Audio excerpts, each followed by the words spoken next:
Hey guys, I'm Justin Figueroa, and today we'll be talking about if we should go fly in good or bad weather. So today we're going to be talking about go or no-go decisions. So what does that consist of? Well, that consists of a lot of things. A big factor of it has to do with weather. So why do we have to make sure if it's safe? Well, it's not like just how we just jump on the highway and take off straight, right?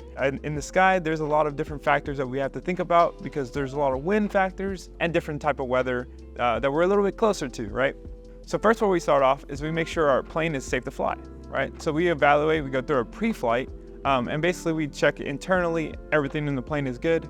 Externally, everything is great as well. Once everything is good to go, then we check the next step and make sure that the weather is good.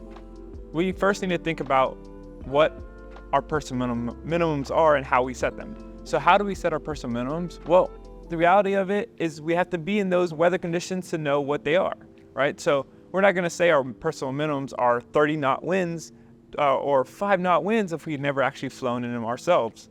So once you went up with an instructor, then I could start changing my personal minimums because I went up with someone with higher personal minimums, and then I flew the plane at the time of the conditions and know that I am now safe to actually check off that box and go a little bit higher on those personal minimums for myself. So how do we figure out if the weather's even good, right? We check different sources that we have.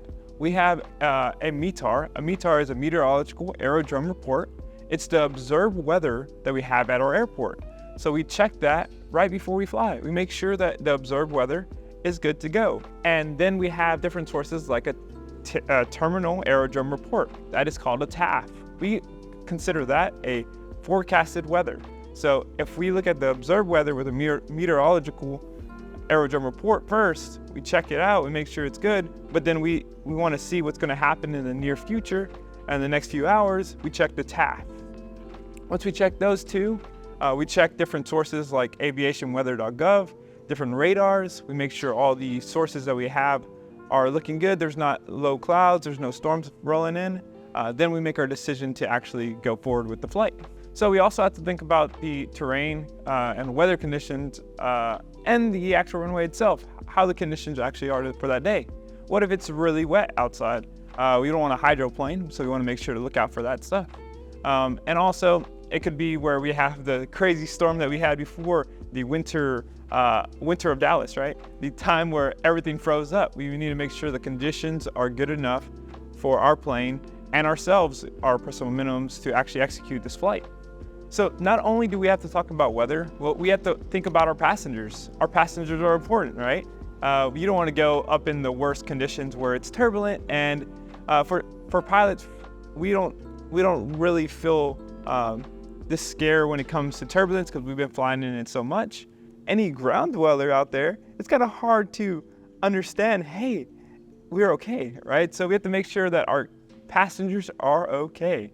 So yeah, we don't know if the conditions that we have are going to be necessarily good for the passenger that goes up because it could be a really bumpy day. So not only that, but we also have to think about the aircraft's performance, right? So those are all the things that we have to consider before we have to go fly. It comes down to weather, the conditions outside, the aircraft, the airport, all those things have to come together and make us make the decision, hey, it is a safe day and a safe conditions to go fly an aircraft. Now, if you have pushed your personal minimums or have flown in some bad weather, please let us know some of your stories down below. And don't forget to like and subscribe so you don't miss out on some future videos.